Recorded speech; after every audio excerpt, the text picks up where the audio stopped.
Magandang araw ulit mga ka-interview, magandang araw Pilipinas at welcome sa ating special na talakayan nga kung saan pag-uusapan natin ang isa sa pinakamainit na issue ngayon, ang patuloy na pagtaas nga ng presyo ng langis at kung paano nito direktang naapektuhan ang buhay ng bawat Pilipino.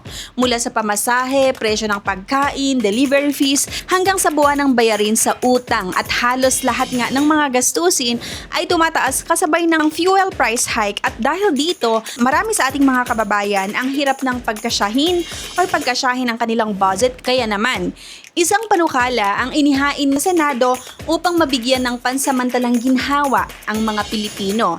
Ang Senate Resolution number 366 na inihain ni Senator Mark Villar. Layunin nga ng resolusyon na ito na magbigay ng temporary loan moratorium, penalty relief, flexible payment terms at iba pang financial assistance mula nga sa government financial institutions.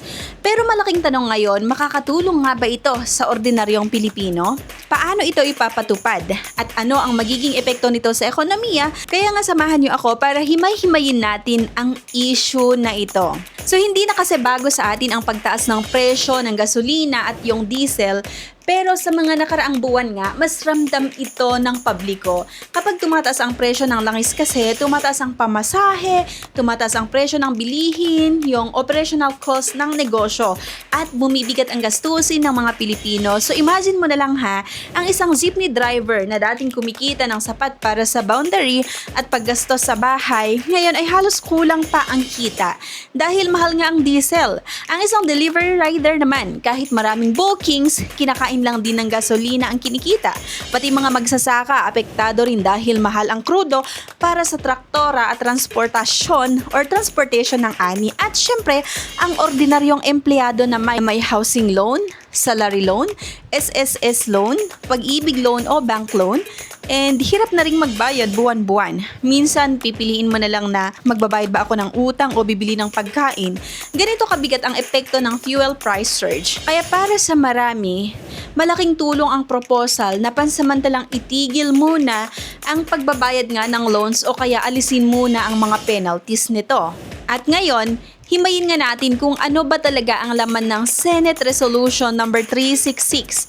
Ayon kasi sa panukala, hinihikayat ang mga government financial institution na magbigay ng immediate relief measures sa mga borrowers. Kabilang dito ang Social Security System o SSS, Pag-ibig Fund, Land Bank of the Philippines, Development Bank of the Philippines, National Home Mortgage Finance Corporation at anumang mga proposed relief measure. At ano nga ba ang proposed relief measure? Ang una nga, yung loan moratorium.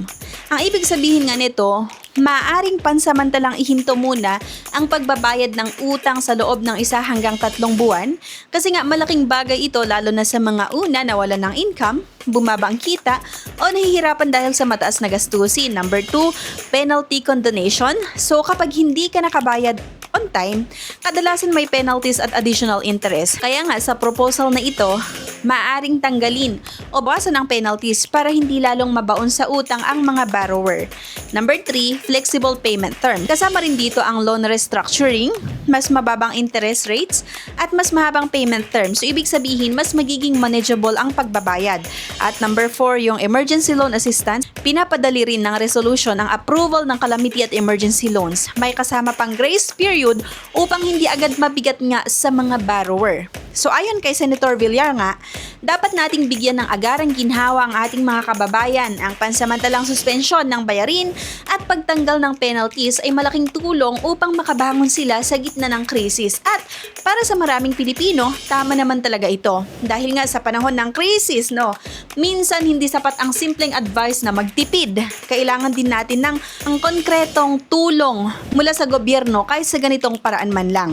So, pag-usapan naman natin kung paano nga ba ito makakatulong, kung paano makakatulong ang loan moratorium sa ordinaryong mamamayan. So, halimbawa kasi, may isang empleyado, may pag-ibig housing loan or salary loan sa SSS at maliit din ang negosyo. So kapag kasi tumaas ang presyo ng gasolina, tumataas ang pamasahe, tumataas ang presyo ng pagkain at bumababa ang natitirang budget. Kapag may loan moratorium, hindi muna siya required magbayad temporarily. So ano nga ba ang mangyayari? Magagamit niya muna ang pera para sa pagkain, gamot, sa tuition, utilities at iba pang basic needs para itong temporary breathing space. So hindi ibig sabihin na canceled ang utang, hindi rin ibig sabihin na libre na, pero nabibigyan ng pagkakataon ang borrower na makahinga muna financially. Ang next nga ay yung emotional at mental relief. Hindi lang kasi financial ang epekto nito. Kapag lubog sa utang ang isang tao, na-stress, hindi makatulog, naapektuhan ang mental health, pati relasyon sa pamilya. Kaya nga ang temporary relief ay may malaking psychological impact din. Minsan, ang kailangan lang ng tao ay kaunting panahon para makabawi. Next, support for small businesses. Malaking tulong din ito sa mga small businesses owners. Halimbawa nga yung mga sari-sari store owners, di ba? Yung mga tricycle operators, online sellers, small transport operators, at kapag lumit ang kita dahil sa mahal na gasolina, hirap silang bayarin ang business loans, di ba? So ang moratorium ay makakatulong para hindi agad magsara ang kanilang mga negosyo. Pero syempre mga ka-Insta Review, hindi lahat pabor agad dito. May ilang eksperto at observers din na nagtataas din ng concerns. Ang concern number 1 ay sustainability ng pondo. No? So kapag maraming borrowers daw ang hindi muna magbayad, possible na maapektuhan ang cash flow ng government financial institutions.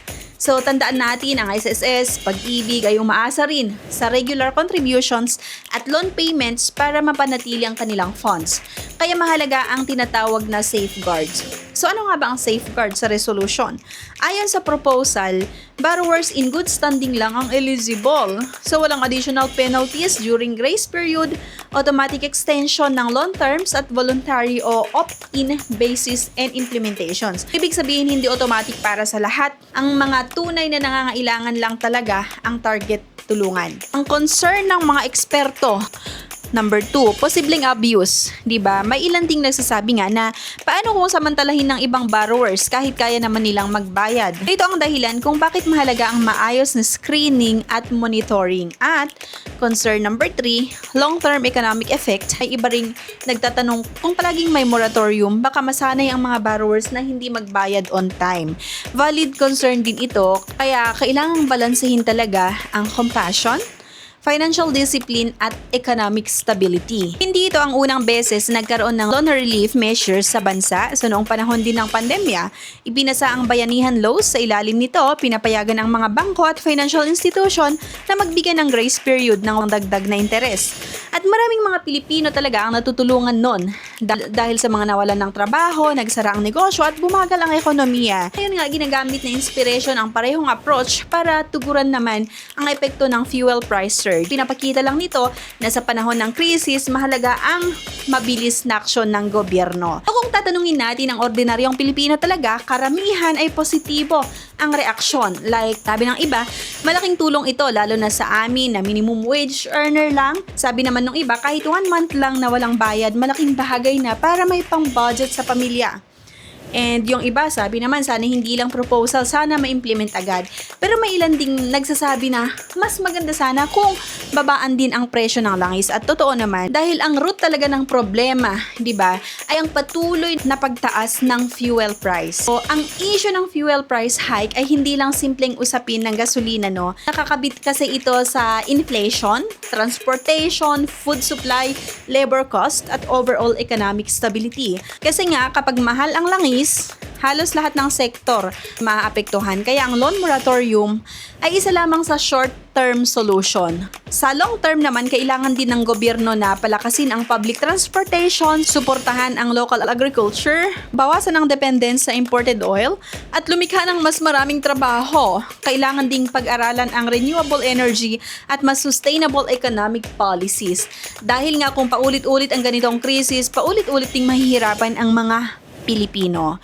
So sa huli, ang Senate Resolution number 366 ay isang pagtatangkang magbigay ng agarang tulong sa mga Pilipinong hirap dahil sa tumataas na presyo ng langis. Para sa marami, ang loan moratorium ay maaari magsilbing pansamantalang pahinga mula sa mabigat na obligasyon, pero mahalaga ring tandaan na ang tunay nga na solusyon ay hindi lang yung temporary relief. Kailangan ang pangmatagalang plano upang una, mapababa ang gastusin, mapalakas ang ekonomiya at mabigyan ng mas maayos na buhay ang mga bawat Pilipino. So habang patuloy nating hinaharap ang hamon ng mataas na presyo ng langis, malinaw na kailangan ang pagtutulungan ng gobyerno, financial institution, negosyo at mamamayan dahil sa panahon ng krisis, ang pinakamahalaga ay walang maiiwan. Again, ako nga si Zia ng Insta Review at maraming salamat sa iyong pagkikinig. Hanggang sa susunod na talakayin, stay informed and stay safe. Thank you for watching. Bye!